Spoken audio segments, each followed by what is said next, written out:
when you feel low, you can still go. Even when you feel slow, you can still go.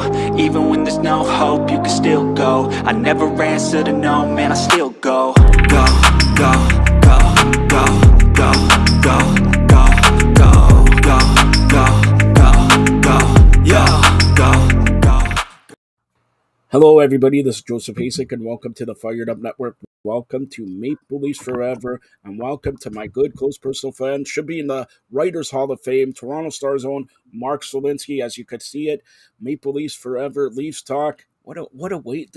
I spare no expense. Look, graphics, everything like that.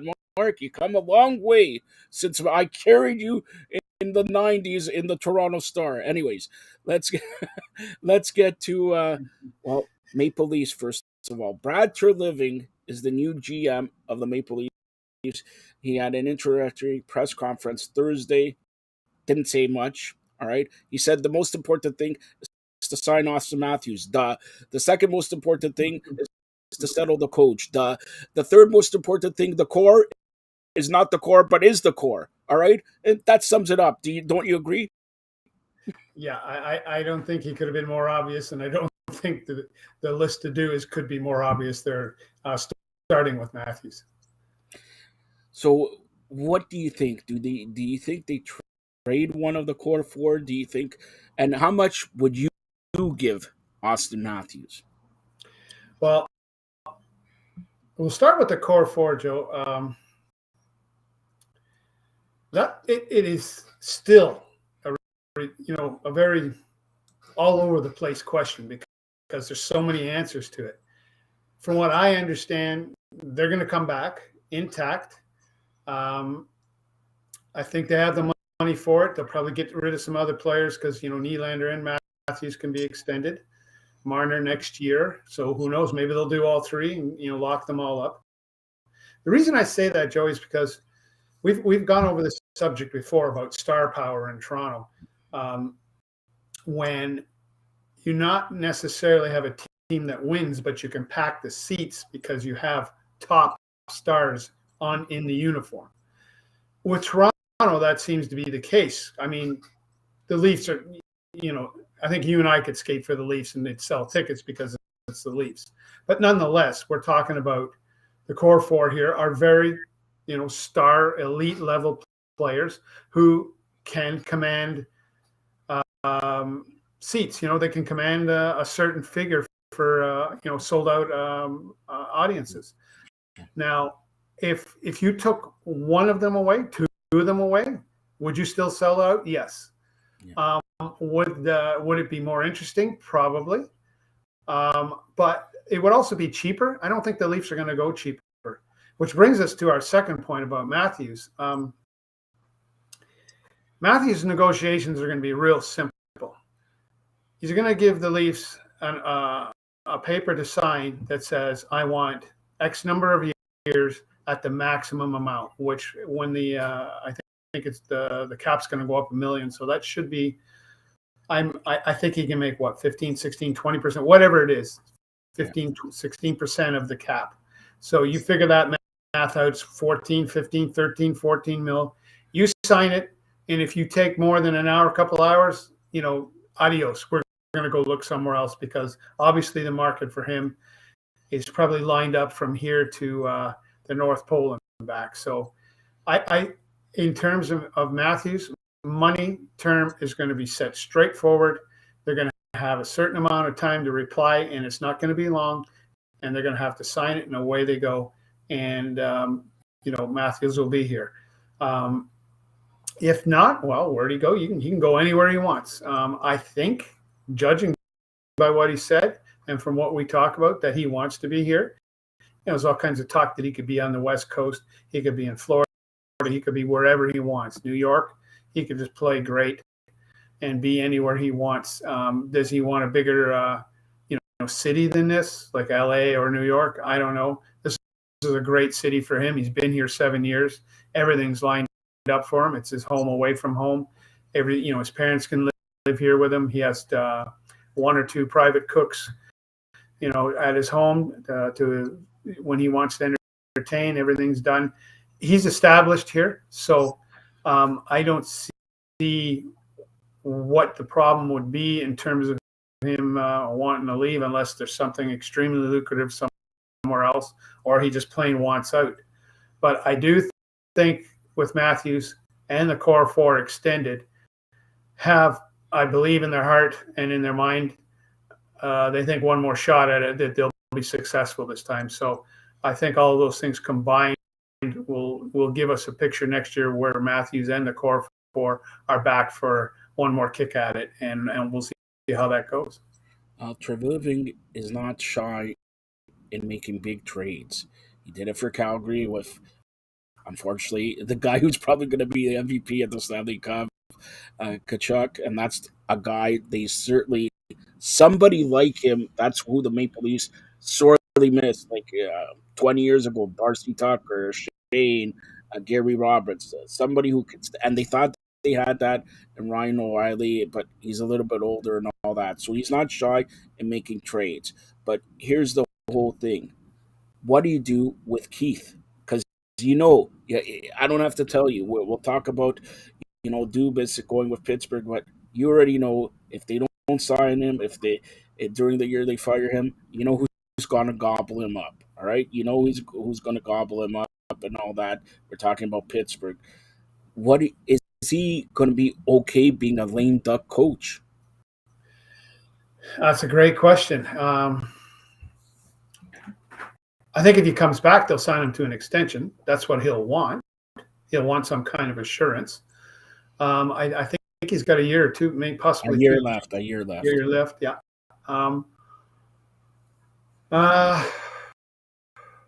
I think that's what will go on hand in hand. You want me back? Sign me for a 3-year extension. Treliving, like you said, is not afraid to make trades. He's very businesslike. When behind closed doors, he gets it done. What he wants done, he'll get it done.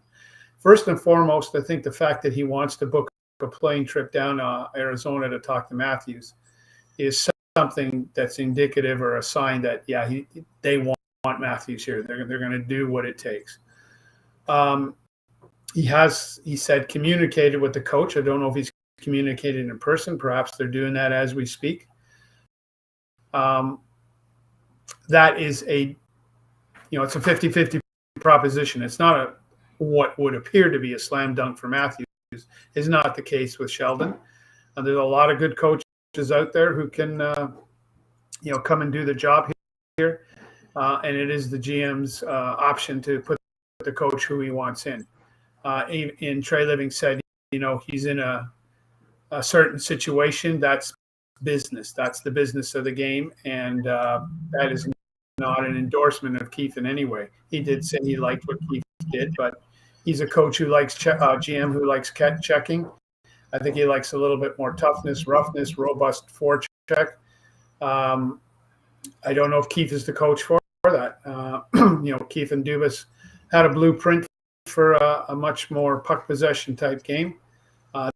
They did have more of a robust, quote unquote lineup this year for the playoffs. It didn't prove to be that effective or any more effective than any of the other lineups. In fact, I think they've gone downhill since Zach Hyman left, and that's not to put too fine a point on Zach being he was the player that made the straw that stirred the drink. I just think they just got poorer from then. They just did not improve. Period. But Keith's future, like you said, he'll have a future. I still think he's the right coach for this group. I think he knows this group. I think he has the staff there. But they do need another assistant coach who specializes in the power play with Carver gone. So, there's holes there. Do they create a bigger one? I don't know. I guess it all ties back into the core four. Keith, if you want that package back, to take another shot, because do you think as an organization and as a new GM that they deserve that shot, that this time they've got 7 years of losing out of their system, that they know what it takes, that they can advance, and if they advance, will they go deep? They didn't do that this time, but do you think this I'm speaking in general. Do we think? Do they think that this group has something left? In the tank, a lot. Obviously, a lot left in the tank that they haven't shown. That's the grand question, I guess, overall that guides what they're going to do with Keefe, what they're going to do with the core four, what they're going to do with Matthews. But I think if you bring the core four back, part of me thinks you bring Keefe back because it's a package deal, and you just say, now we've got what we need. We have a group, we have a team. We'll set up, we'll window dress it with other players, but we have a team that we think can do it. So that'll be the package if they decide on it. All right, so a couple questions, then we'll go to Dubas here. By the way, Carberry, assistant coach of the Maple Leafs, got a head coaching job with Washington. He was a power play specialist. How about having a power play guy named Alexander Ovechkin now coaching you? All right, so with Alexander Ovechkin. Now, here's the dilemma. What it came to light now. Looks like Dubas played his hand. He wanted more authority. He wanted to have a say over Brendan Shanahan about players, because it comes out that he had a trade for Carlson and it was kiboshed and everything like that. Dubas signs as hockey player, or what is it? Player like personnel of all hockey operations. Okay, so that's basically president of all hockey operation. Yes. Basically, Brendan Shanahan's job. All right. So now let's go back to the Leafs for a second. So Treliving wants to make a trade. Brendan Shanahan could kibosh it, or like when's somebody going to talk? What about Brendan Shanahan moving away here? Because if Treliving is handcuffed, like it seemed like Dubas was, well, what are you going to do if you're the GM here? Well, again, that's a really wide open topic for debate. First and foremost, I don't think Treliving would come here unless he had some guarantee of autonomy. That doesn't mean he has 100% to do so. But I would think, given what Dubas went through, that Brad's not going to come here and say, okay, I'll just put on Dubas' slippers and go into my office and wait for you guys to, rubber stamp whatever I decide to do as a GM. I doubt, and again, I think that the details of what Dubas went through weren't so much autonomy. And yes, that was a question. It was just waiting for, approval from above on the decisions he made. I think perhaps he was hamstrung in some occasions because he had to wait for a chain of command to get back to him, and that takes too long, and that's very frustrating. So yes, is that a question of autonomy? Yes, indeed. But what we have to remember, whether it's Scotty Bowman or Brad Treliving or Kyle Dubas, every single GM has autonomy, but still has to receive approval from his president and from his ownership. No move is made, no money is spent without the people in the top slots of the corporation signing the checks, right? So we all face that, right? All right. I think in Treliving's case, though, like he's a very well liked and very well respected GM, amongst the media. Not that means anything, but the media, will tell you. Anyone in the media who knows him will tell you he's very business.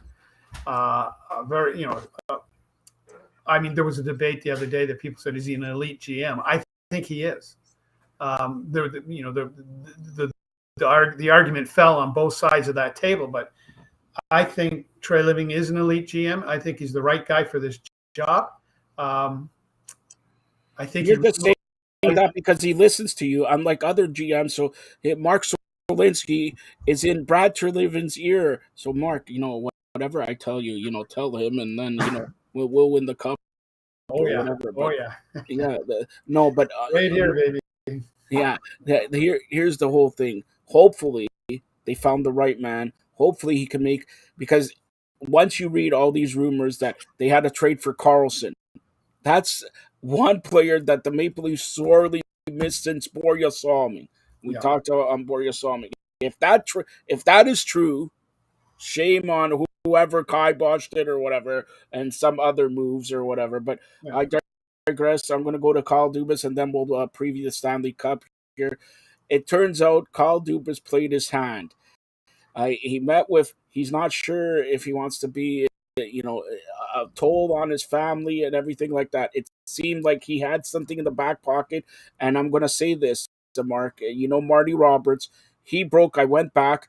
He broke the information that they were set. Pittsburgh was set to give him a blank check on March 11th.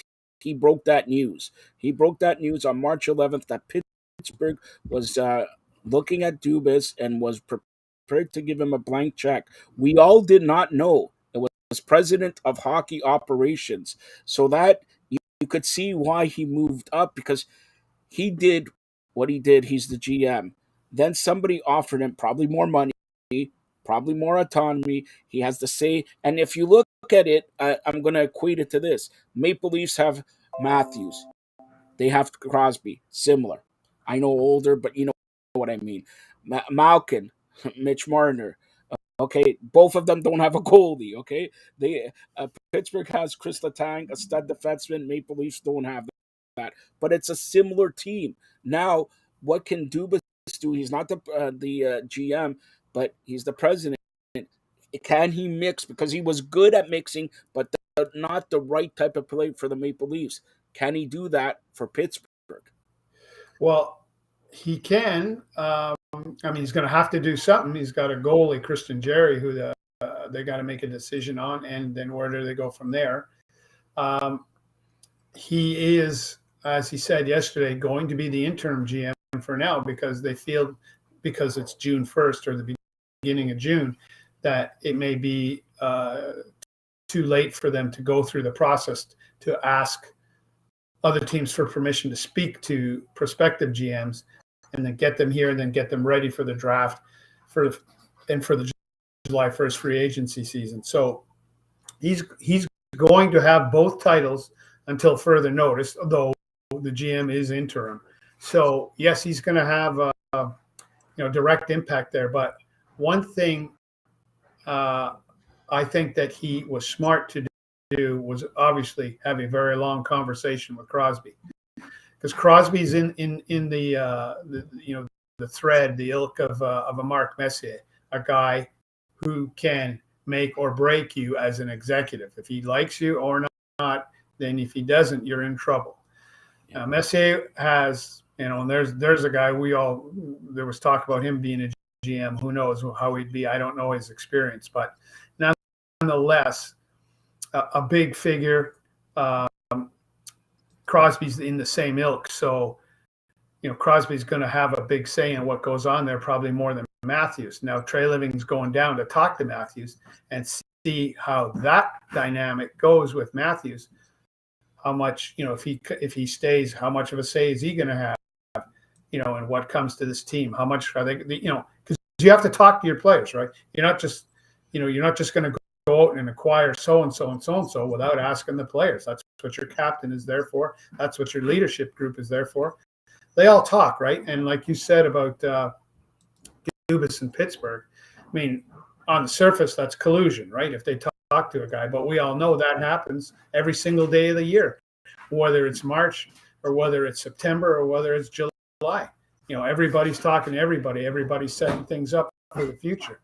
So in Pittsburgh, I think Dubas has a different dynamic in that his leadership group and the player leadership group and his captain are much more established, much more authoritative, and probably have a hell of a lot more experience in knowing what it takes to put a competitive team down. The problem with Dubas has is what decisions does he make, not for this year, but for the future, in determining how long his core three, Letang, Malkin, and Crosby, are going to be competitive, because they're all in their 30s and they're all, their best days. Their healthiest days are behind them. I'm not saying their best days are behind them, but it's going to take a lot for Crosby to crank this up and get back to a Stanley Cup final. So if you have this core group, of Hall of Fame players, of the greatest players, probably the best threesome or top 5 threesome in the last 20 years that are aging, but you want to keep together, but you can't win the cup with them. How soon do you make the decision, right? Because you're not there to finish like the Leafs in the second round, or barely make the first round, and then make the second round and see your three guys are running out of gas, and you're not going to, you're not there to. That's a wasted year, right? That's wasted money.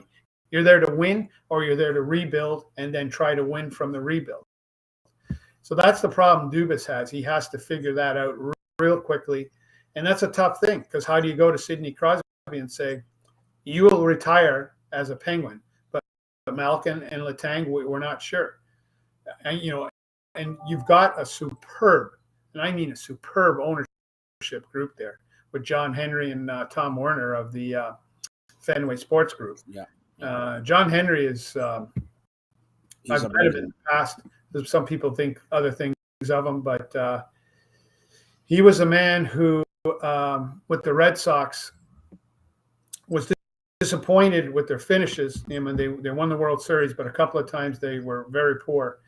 And he went, quote unquote, looked under the hood and looked at the engine of the team. And he saw analytics as something that his management group was relying on too heavily. And he says, you know what, boys, back off on that. Let's start using our hearts and our eyes and our brains about what we see with the Red Sox team. And of course, they went around and won the World Series. Yep. John Henry's an owner who can stand back and look at things and know what he's looking at. He's not an emperor who has holes in his underwear type thing. He's a smart man.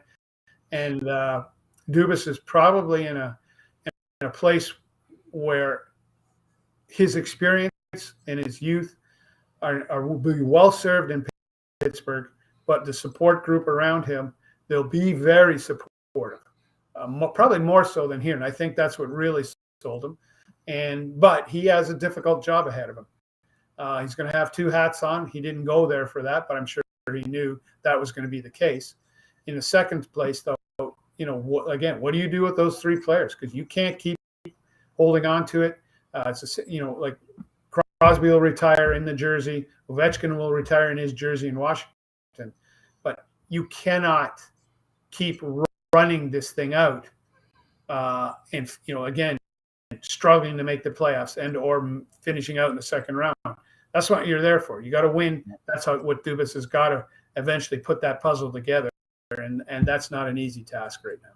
Well, a similar Brian Burke left here, went to Pittsburgh, so the same thing with Dubas. All right, so we touched on just minutes away, Saturday at 8 p.m., Game 1 of the Stanley Cup Finals between Vegas and Florida. And now, Mark, I know you've been texting me, messaging me and all that. Can I take the Fired Up Network corporate jet to Vegas, to Florida? I'll cover the whole series. I'll be in Vegas. I'll be in Florida. I'll cover the whole series. I know it's hot here, but can you believe 10 years ago that I would say the Stanley Cup Final, Florida and Vegas, and not only that, 1967 is the last time the Maple Leafs made the Stanley Cup.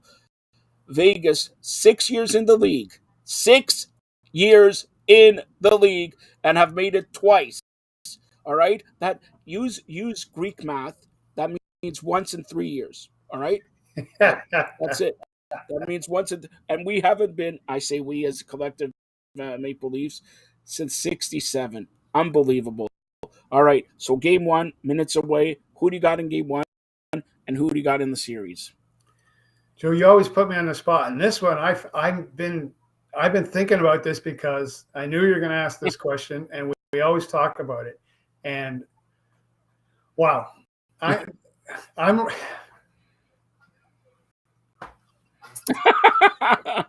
I've never seen you so speechless. I'm going to say, Vegas in Game 1. Florida's been off too long. Let's face it. They're going to have rust no matter what they say. For the series, I'm not going to bet against Florida. I will take Florida in the series. Now, I've been wrong before. many times. I'll take Florida in the series, but it's gonna be go at least 6. It's gonna again be the team that, what team comes down and does the things that no one else will do, that we've talked about, the dirty things, the rough things, get into the goalie, get into this and that. If Bobrovsky regains his touch, which I'm sure he will, it's going to be tough. Florida has something, that team of destiny thing, that everybody buy-in thing, and they've got not just Kachuk playing great, but 4 or 5 players who are having the playoff of their lives. I think Barkov is not only underlooked, in the regular season and for a long time, but he's being, overshadowed a little bit in these Stanley Cup playoffs for the job he's doing at both ends of the ice. Now, we talk about Matthews and Marner, and they get credit for being 200-foot players. I think Barkov shines a little bit more than they do in that respect, and I have no trouble saying that. To me, Barkov is a guy who could be up there for the Conn Smythe too. Kachuk. That's my next question. Yeah, I honestly think he could be. It's the little things he does, but he does them all the time, every shift. He is back there to break up 2-on-1s, to cover off the weak side on a 2-on-1 or an odd man rush. The defensemen know they can press. One of the reasons Montour is having such a great playoffs is because of Barkov. Yeah. There's a flip side to all that, and Barkov is the flip side to me to the Panthers' success. All right, so that was my next question. Okay, so for Florida, you already know. Okay, we'll add Barkov in there, but I was going to say Bobrovsky or Kachuk. Okay? Absolutely, you can't overlook that. Okay, but those 3 probably are given. But in Vegas side, if they win the Stanley Cup, who do you select? Like, you could select and here's another thing. I got to say this. I'm sorry, I got to say this. Phil freaking Kessel could be a 3-time Stanley Cup champions. Fill them up with hot dogs. If you're going to win the Stanley Cup 3 times, give him whatever, Toonie hot dog at Rogers Center. All right? 3 times, even though he doesn't play a lot, he doesn't. But can you, this guy's a Hall of Famer then. He's won 3 Stanley Cups then if they win. That would be amazing. Unfortunately, he hasn't played much. I don't think he's played at all, to be honest with you, because Cassidy wanted to go with a different look. And I don't think he can change that look right now. I don't think I'd have to look, but I think did he bench him to start the playoffs? He benched him, but I have it under. I think he's the last 15 games he's missed. Yeah. But I have it under good authority that he will play at least 1 to 2 Stanley Cup games. Yeah, it'd be nice to see him in there. Now, who do you pick off that team? Well, I think you go with Eichel. I think Eichel's been terrific there. Stone's been terrific. They have a lot of gutsy players there too. Carlson is having a great, playoff run. The kid in goal's good. He's so tall, man. Oh man, you look at that kid. He's just got to stand there. Aiden Hill. Yeah, he just stands there and he's like massive. He's nothing to shoot at. But Florida's good at scoring from in close. So you're going to have probably, if we're talking about the Conn Smythe, I'd say 5 guys you could choose from. Three or two from Vegas, 3 from Florida, and more, probably. This series though, this Stanley Cup final, I think it's going to be pinned on who's the more aggressive team physically, and with getting hatred going into this series right away. Because let's face it, both teams have been off a long time. They're going to have to come out. I think that first period, the opening period, is going to be rough. I think if they're going to have to establish something here, who wants it, who's up for the dirty work, the shovel work, and 2, the goalies. as usual, are going to decide the outcome of this deal. Soft goals are not going to be, they're going to be pivotal. There are no mistakes. These two teams are so good playing their game. Both are at the peak of their games, obviously, because they're in the final. So soft goals are not going to fly. You cannot give an out, like a walk in baseball. Can't give an out to the other side, or you're going to be in trouble.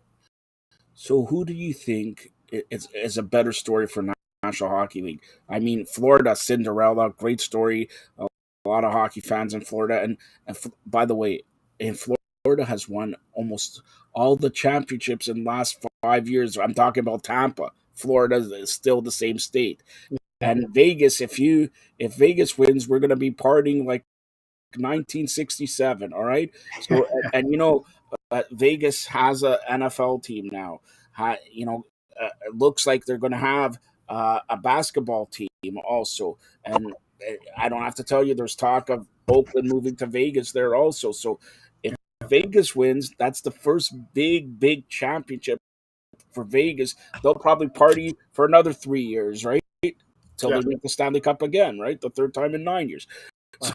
So, what do you think is a bigger story for the National Hockey League? Because they need stories to compete with MLB and NBA and football for sure.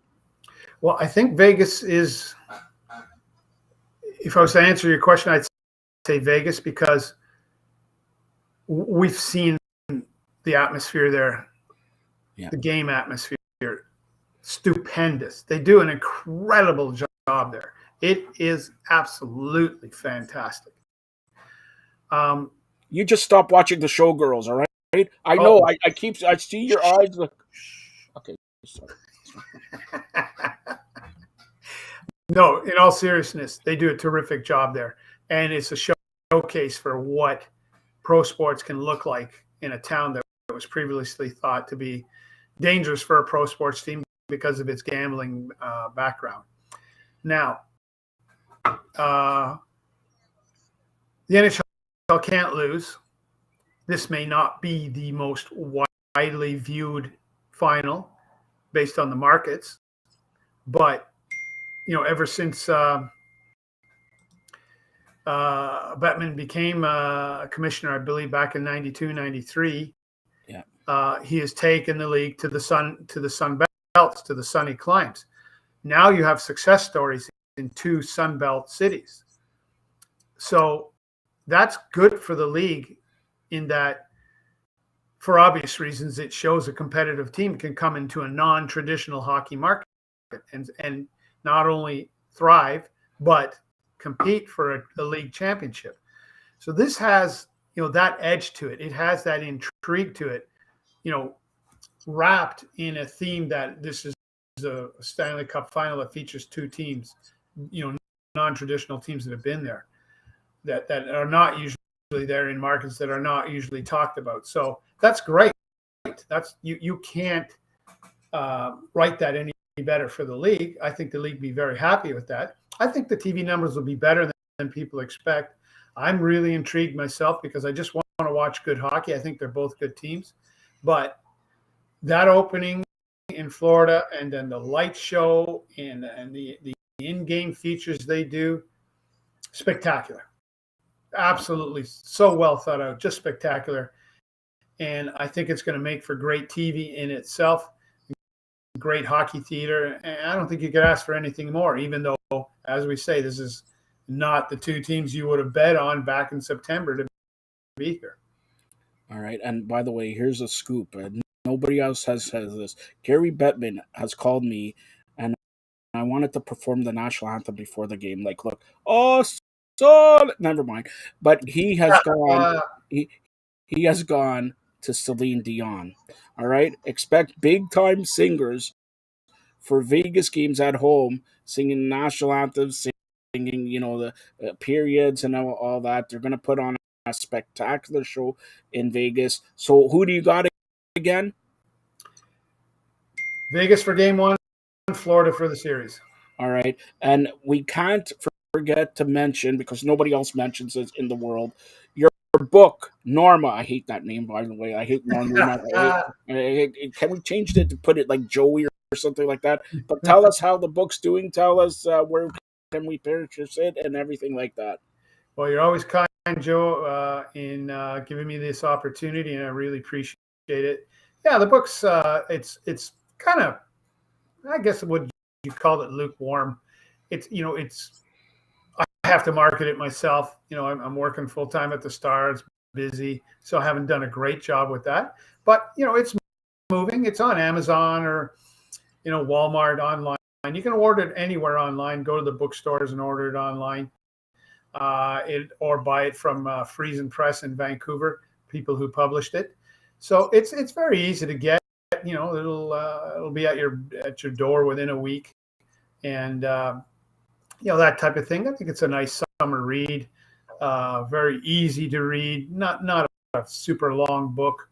It's like 100, 105, 110,000 words. So it's something you can get into and get out of. And if you get out of it, you can go back to it, a week later and just pick it right up, because it's very easy to follow, that type of thing. But yeah, people can pick it up anywhere you get your books. You can just order it and away it goes. And it's I've had it out for almost a year now, and I think it'll be a year in July, and happy with it. Is it a blockbuster? No, I'm not going to sit here and say, I'm the next this and that and this. But for a first attempt at fiction, first time in my career, 40-year career, I'm very happy with the process, and I've got another book that is going to go into production shortly too. So I got an idea about a book. Okay. Oh yeah, what is it? Yeah, it's about a glove, a baseball glove. All right. Like, I think I think what would you call that book? Like, I have to ask you, what would you call if you do a book? Would you call it a glove? What would you do? What would you call it? It would be called Coop, after Cooper gloves. Coop, huh? So tell us about Coop. Well, it's something that's, obviously I've had a lot of experience with, being a former minor league baseball player with the Mets, but I decided to gather up my experience in baseball, and stuff I've seen, stuff I've wanted to write about, and tell that story in fiction form. Only the narrator of the story and the narrator in the book is the baseball glove. And I chose that because the baseball glove, the main character, has his baseball glove with him all the time. When he goes out with his girlfriend, et cetera, he has his baseball glove. Kind of like Torrey Hunter, there's many stories out there about ball players who put their baseball glove under their pillow when they go to bed. They call them they have names for them.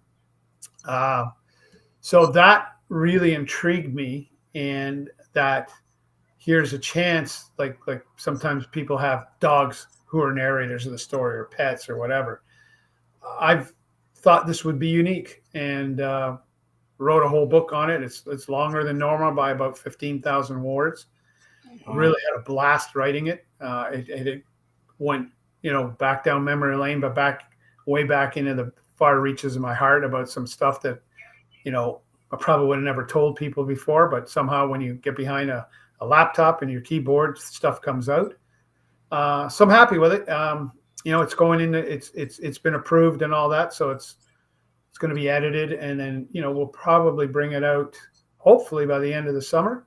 We'll see how that goes, but it should have been out now for the start of baseball, not the end of baseball. But it's a book that has baseball, but the second half of it is about life. So thanks, for letting me talk about it. And I'm really happy with it, and I'm really happy that I'm able to do this long form writing at this stage of my career, which is, I don't have too many years left in this business, 40 years into it. So getting to write novels, if you want to call them that, is really exciting for me, and a big step forward in my writing, which that's what we are. You, me, everybody, we all have a writing gift. And I think we're all writers. We're all poets at heart, and we see things, and that's what writing allows us to do. To put down on paper what we see. And I really, really, really feel grateful just in general that I have a chance to do that. All right, and your next job, I don't have to tell you, you have a lifetime contract with the Fired Up Network, and like Austin Matthews, give me a blank check with a lot of zeros, a lot of. You'll have more zeros than Tom Brady. I promise you that. All right. All There right. you go. That's Mark Solinsky. Tell everybody how to get a hold of Mark, and Mark will be back here throughout the Stanley Cup Finals, because I gotta talk a little bit about the Toronto Blue Jays, like what is going on here. But that's for next week or in 2 weeks. But go ahead, Mark. Well, everybody, I'm certainly at my email, mzwolinski@thestar.ca, or I'm on Twitter at @MarkZwol. So I'm out there, happy to chat with anybody, and always look forward to that. Always a pleasure coming on here and getting to talk about all the stuff we talk about, and we always pass along our best to your listeners, and really wish everybody just the start to a wonderful summer, and hope everybody's going to enjoy the Stanley Cup playoffs too. All right, that's Mark Solinsky, one of the best Toronto Star. Thanks a lot, Mark. Always a pleasure to be here, Joe. Thanks for having me, and again, the best to everybody, and have a great start to the playoffs and your summer. All the best. Mark Solinsky. Thanks, Mark.